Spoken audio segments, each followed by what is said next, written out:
भगवान बाबा हनुमान जी को प्रणाम। महान त्यागी बाबा जुमदेव जी को प्रणाम। परमात्मा एक।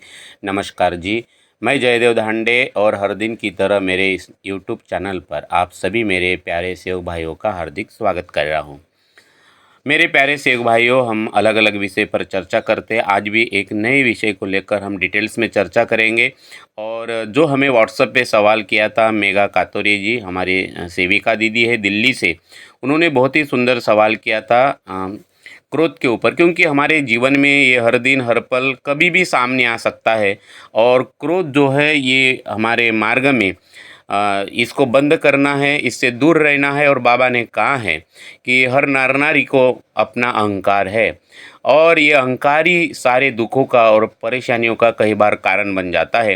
क्योंकि जहाँ अहंकार है वहाँ शैतान है। जहाँ जैसे ही अहंकार खड़ा हो गया भगवान दूर हो गया।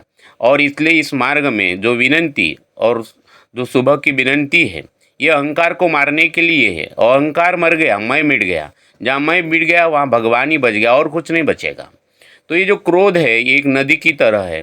तो ये क्रोध कुछ और नहीं है, ये अहंकार का ही फ्रूट है। अगर अहंकार जड़ है तो क्रोध फ्रूट है। तो हमें समझना है अहंकार को। वैसे इस मार्ग में तो अहंकार जड़ से खत्म हो जाता है जब हम विनंती को समझते हैं। और शाम की प्रार्थना के जो पहले दो तत्व है, परमात्मा एक और मर्या जी भगवत नाम पर, फिर बसता है श्री भगवान, वो अपार चैतन्य में शक्ति। लेकिन इस मार्ग में हमने देखा है कि हम सब संसारी लोग हैं। उनका वही कहना था कि इससे भगवान दूर होता है। लेकिन कई बार ऐसा होता है कि बच्चों को अनुशासित करना है। हम संसार में रहते हैं, परिवार में रहते हैं, हम गृहस्थी जीवन में रहते हैं। और कई बार ऐसी घटनाएं घटित हो जाती है कि गुस्सा आना सामान्य हो जाता है, सामान्य बात हो जाती है।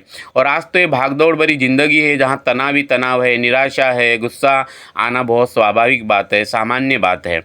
लेकिन फिर भी हमें हमारे बच्चों को अनुशासित भी करना है, परिवार में काम भी करना है। और ऐसे कई परेशानियाँ आएगा। इस बीच हमें भगवान को भी सामने रखना है और संसार को भी आगे बढ़ाना है, जीवन में आगे बढ़ाना है। तो हमें ये समझना बहुत ज़रूरी है कि ये बैलेंस हम कैसे बनाए रखें कि ताकि हम आध्यात्मिक मार्ग से न भटके, दैवी शक्ति से दूर न हो। क्योंकि दो चीज़ें एक जगह नहीं रह सकती, अहंकार और भगवान।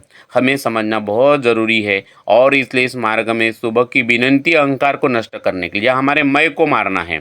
तो मेरे प्यारे सेवक भाइयों, तो हम समझेंगे कि गृहस्थी जीवन में जो भूमिका है अलग अलग वो निभाते हुए, चाहे कोई एक स्त्री जो होती है, जैसे माँ भी होती है, किसी की पत्नी है, किसी की बहू है, और ये सारी जिम्मेदारियाँ उनको निभाना पड़ता है। और कभी कभी जब वो गुस्सा आ जाता है, गुस्से पे कंट्रोल नहीं होता, घर का वातावरण खराब हो जाता है और एक पल में पूरा वातावरण चेंज हो जाता है। चाहे वो पति पत्नी के बीच हो, सास बहू के बीच में, परिवार में किसी के भी बीच हो, ये सीधा सीधा हमें दैवी शक्ति से दूर कर लेता है। परमेश्वरी जो कृपा हमसे दूर हो जाती है। लेकिन हम बेहोशी में रह जाते हैं, कंट्रोल ही नहीं होता, पूरा का पूरा बेहोश हो जाते हैं। गुस्से में समझ में ही नहीं आता और जब समय निकल जाता है तब हमें पता चल जाता है, पछतावा होता है। लेकिन वो घटना तो घटित हो गई है ना, वो भोग तो सामने आना ही है। ये कर्म ही है। इस मार्ग का जो कर्म है, चाहे सोच के द्वारा है, विचारों के द्वारा है, शब्द के द्वारा। और क्रोध में तो आदमी न जाने क्या क्या बोल देता है। और इस मार्ग में शब्द ही भगवान हैं। तो आइए आज हम यही जानेंगे कि परिवार को अनुशासित भी करना है और एक लक्ष्य एक चित्त भगवान, इसको भी हमें संभालना है। तो इन सारे सवालों का जवाब कैसे करें, इन सारे सवालों का जवाब आज उसके ऊपर हम चर्चा करेंगे। तो मेरे प्यारे सेवक भाई, जो वीडियो है ये थोड़ा लंबा हो सकता है, वीडियो को पूरा देखिए। अगर दो पार्ट में होता है तो पार्ट 1 पार्ट 2 दोनों भी देखिए। और ये वीडियो लंबा होता है, लंबा भी हो सकता है, तो आप इस वीडियो को ध्यान से समझिए, सुनिए। बहुत सारे हमने यहाँ पे आपको आइडियाज़ दिए हैं, बहुत सारे समाधान दिए हैं। और मैंने काफ़ी सालों से इसके ऊपर जो रिसर्च किया है, काम किया है, और बाबा ने जो मुझसे करवाए हैं एकदम प्रैक्टिकल, क्योंकि मार्ग आत्मानुभव का है।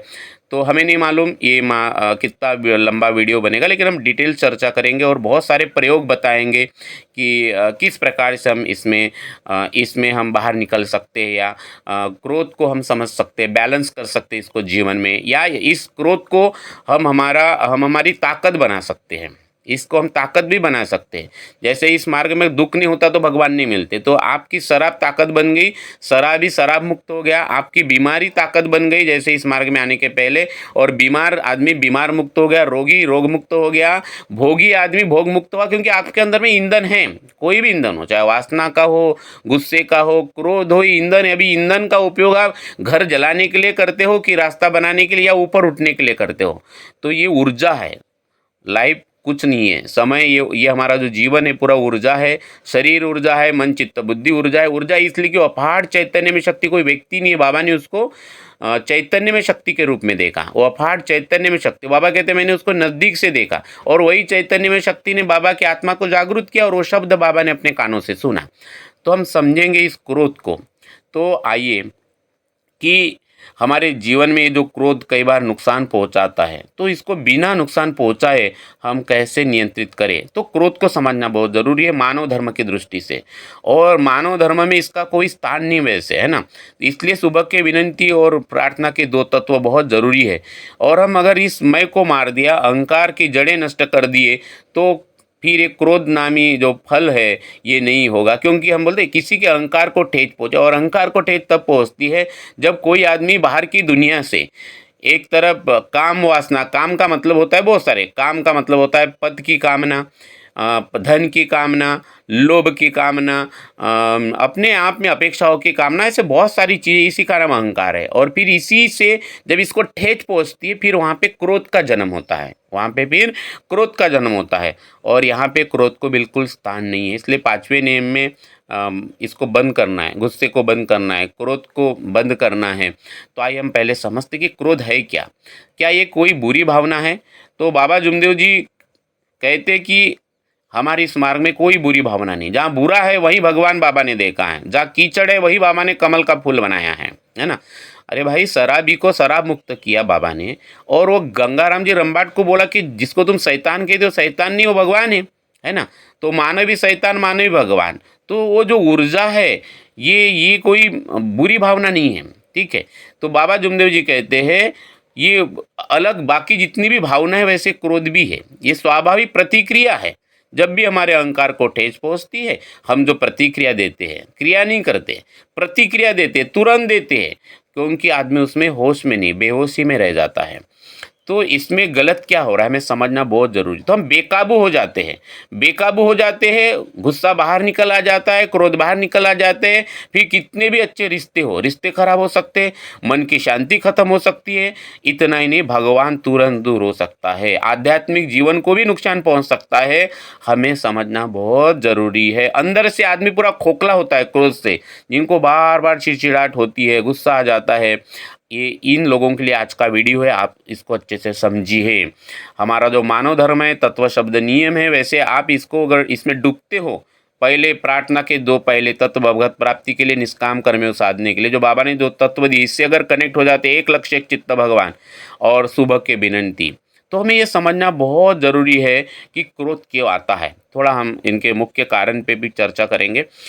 जनरली जब हमें क्रोध तब आता है जब हमारी अपेक्षाएं बढ़ती है, जब हम दूसरों से बहुत ज़्यादा अपेक्षाएं रखते हैं और वो जब पूरी नहीं होती, चाहे पति की पत्नी की तरफ से, पत्नी का पति की तरफ से, सास का बहू की तरफ से, तो इस प्रकार से अपेक्षाएं बढ़ती है, या माता पिता की बच्चों की तरफ से। जब अपेक्षाएं बढ़ती है तब अहंकार का क्रोध का जन्म होता है। दूसरा बात है नियंत्रण की चाह। जब हम चाहते कि सब कुछ हमारे नियंत्रण में हो, जो बोलूँ वही हो, इससे भी चिड़चिड़ाहट होती है सब। और ये तो बहुत मेन कारण है। और हम जब परिवार में रहते, गृहस्थी जीवन में रहते, तो जहाँ पति पत्नी, माता पिता, बच्चे, तो और हर किसी को लगता है कि मेरी सुने, पत्नी को लगता है कि मेरे हिसाब से परिवार चले। और इसलिए बाबा ने आपको तत्व शब्द नियम दिए है कि हमारे मर्जी से कुछ नहीं होगा, भगवान से मर्जी से होगा। तो हमें समझना बहुत ज़रूरी है कि ये जो नियंत्रण की जो चाहत है, ये भी क्रोध को जन्म देती है। दूसरा बात, जब हम बहुत ज़्यादा थक जाते हैं, आप बाहर से थके हुए हैं, कोई पानी के लिए नहीं पूछता, भोजन समय पे नहीं मिलता, तो ये और बॉडी में बहुत सारा तनाव है, तो थकान और तनाव भी जो हमें शारीरिक और मानसिक रूप से जो थकाता है, ऐसा ये तनाव और थकान भी कई बार गुस्से का कारण, क्रोध का कारण बन सकता है। कि जैसे, तो ये 3 चीज़ें आपको देखना है कि पूरा नियंत्रण की चाह होना, मेरे कंट्रोल में सब कुछ हो, अपेक्षाएँ बहुत सारा ज़्यादा करना और बाधा बहुत, जीवन में बहुत ज़्यादा थकाव और तनाव। ये 2-3 चीज़ें मुख्य कारण हो सकते हैं क्रोध का जन्म होने का, ठीक है? तो हमें थोड़ा समझना, समझ लीजिए कि जैसे आपने अपने बच्चे को कहा कि भाई कमरा साफ रखे, है ना? कमरा साफ रखो, आप खेलो लेकिन कमरा साफ रखो, मैं बाहर से आ रही हूँ। तो आपने देखा कि जब आप बाहर से आते हो तो कमरा वैसे कि वैसा गंदा है, और ज़्यादा गंदा, और आपको बहुत ज़्यादा गुस्सा आता है। तो आपने जो अपेक्षा रखी थी, इन्होंने साफ रखना चाहिए, बराबर है? और बाबा जुमदेव जी ने हमें सिखाया है कि इसी अपेक्षाओं से परे हम प्रेम से बताएँ, है ना? सेवा के भाव से अगर कोई कर्म करते, वही बात हमने उनको प्रेम से बताए और भगवान को सामने रख कर बताएँ, ठीक है? कि अगर वो नहीं भी किया, ये इतना आसान नहीं, इसकी प्रैक्टिस करना पड़ेगा। मैं जो बोल रहा हूँ ये इतना आसान नहीं है। ये लगातार प्रैक्टिस का समय है, और ये कोई गोल नहीं है। तो ये जो क्रोध है, इसको आप प्रेम में कैसे कन्वर्ट कर सकते हो? आप उसको शांति में कैसे कन्वर्ट करना, ये छोटे-छोटे नुस्खे, ये छोटे-छोटे प्रयोग हम यहाँ पे सीखने वाले हैं। तो यहाँ पे हमने बताया है कि किस प्रकार से हम अपेक्षाओं नियंत्रण नियंत्रण के ऊपर हमने काम करना चाहिए। तो आज ये पूरा जो वीडियो इसी के ऊपर रहेगा। तो मेरे प्यारे सेवक भाइयों, आपने अभी तक सब्सक्राइब नहीं किया होगा तो सब्सक्राइब भी करिए, लाइक तो ज़रूर करिए और वीडियो को पूरा का पूरा ज़रूर देखिए। तो अभी हम देखते हैं कि क्रोध को नियंत्रित कैसे करेंगे, है ना? तो कैसे रोकेंगे हम, और मानव धर्म के सिद्धांत क्या बोलते हैं? तत्व शब्द नियम जो बिल्कुल सरल है, सीधे है, बहुत ही प्रभावी है। अगर इसका, गुस्से का, क्रोध का और जो अहंकार का जो उपाय है, हमारे विनंती प्रार्थना में है, तत्व शब्द नियम को थोड़ा गहराई में समझेंगे तो हम उसी के ऊपर ये वीडियो बनाए हैं कि हम कैसे उपयोग करें तत्व शब्द नियम का। थोड़ा हमने इसको डिटेल्स बताया है।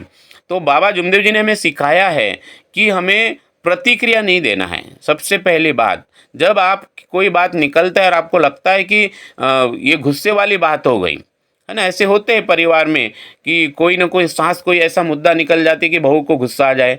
पत्नी कई बार ऐसे शब्द बोल देती है कि पति को गुस्सा आ जाए। लेकिन अभी जिसने बोल दिया, तो आगे वाले का ये हाथ में है कि वो प्रतिक्रिया न दे, तुरंत रिएक्ट न हो, तो थोड़ा रुके और श्वासों के साथ बाबा हनुमान जी को कनेक्ट कर ले। जैसे एक धीमी गहरी लंबी सांस लिया, बाबा हनुमान जी के साथ लिया। क्या होता है, गहरी लंबी सांस जब हम लेते तो हमारा दिमाग जो है शांत हो जाता है। तो मनोविज्ञान कहता है कि जब हम गहरी लंबी धीमी सांस लेते हैं तो पैरासिम्पैथेटिक नर्वस सिस्टम जो है वो सक्रिय हो जाता है, ठीक है? और वो ऐसा सक्रिय हो जाता है कि तुरंत हमारा जो तनाव है कम हो जाता है। तनाव में क्या होता है, आदमी बेहोश हो जाता है। तो क्रोध जैसे ही आता है, तनाव बढ़ जाता है। लेकिन जब तनाव कम होगा, जब आप गहरी लंबी सांसें लेंगे और दिमाग जब शांत होगा, मन शांत होगा, तो क्या होगा कि तनाव कम होगा और हम शांति को महसूस करेंगे। तो ये बहुत ज़रूरी कि जब आपको लगा कि अभी गुस्सा आ रहा है तो तुरंत प्रतिक्रिया न दे, कम से कम 10 सेकंड तो भी रुके, गहरी सांस ले और धीरे धीरे छोड़े। तो जो प्रवाह है ना वो कम हो जाएगा गुस्से का। गुस्सा बड़ी खतरनाक चीज़ है, ये जलाकर भस्म करिए, एटम बॉम्ब है, अणुबॉम्ब की तरह। गुस्सा करने वाले को समझ में ही नहीं आता वो क्या बोल रहा है और क्या कर रहा है। बहुत सारी घटनाएं घटित हो जाती है और हम तो गृहस्थी जीवन में हैं। ये कई बार आपने भी अनुभव किया होगा, मैंने भी किया, कई बार हमने अनुभव किया। कई बार गुस्से में पता नहीं चल जाता। आप एक कमज़ोर आदमी भी गुस्से में किसी चीज़ को जब इतने तेज़ी से तोड़ सकता है, उसे पता भी नहीं होता कि ये चीज़ मैं तोड़ सकता हूँ। गुस्से में बहुत ताकत होती है। एक माँ अपने बच्चे से जितना प्रेम करती है उतना गुस्सा भी गुस्से में जब आ जाती है तो बच्चे को तोड़ फोड़ भी सकती है, उसको पता भी नहीं चलेगा, आँख फोड़ देगी। और कुछ टूट फाट होने के बाद उसको पता चलेगा कि मैंने गलती किया, वो रोएगी भी, माफ़ी भी मांगेगी। लेकिन मेरे मेरे प्यारे सेवक भाइयों, आपसे मैं विनती करता हूँ कि तब तक समय निकल गया होगा, तब तक समय भी निकल गया होगा, भगवान भी दुया होगा, दूर हुआ होगा। और इसलिए दिमाग को शांत रखना बहुत ज़रूरी है। और इसका आसान तरीका है गहरी लंबी धीमी सांसें लेना, जैसे मैं भी ले रहा हूँ, और बाबा हनुमान जी के साथ कनेक्ट करना है ना? मान लीजिए कि जैसे आपसे कुछ पति का, जैसे आपने पति के बारे में, या पति का आपको बहुत गुस्सा आया, पति ने कुछ बोल दिया है ना, तो उसको आप तुरंत जवाब मत दीजिए। कुछ सेकंड थोड़ा चुपचाप हो जाइए, 1 से 10 तक गिनती करिए और आप महसूस करो बिल्कुल साक्षी भाव से कि गुस्सा अभी कम हो। इसी को बोलते हैं कि प्रतिक्रिया नहीं देना है, बल्कि क्रिया करना है। प्रतिक्रिया नहीं देना है, क्रिया करना है, अपने ऊपर काम करना है, महसूस करना है, और एक लंबी प्रोसेस है। और इस मार्ग में यही तो करना है। इसलिए तो रोज़ सुबह विनंती में मैं को मारना है, इसलिए रोज़ शाम की प्रार्थना में बोलना है, मरे या जय भगवत नाम पर, भगवान तू सर्वे सर्वा है, मैं निमित्त मात्र हो। तो आइए हम समझते हैं इन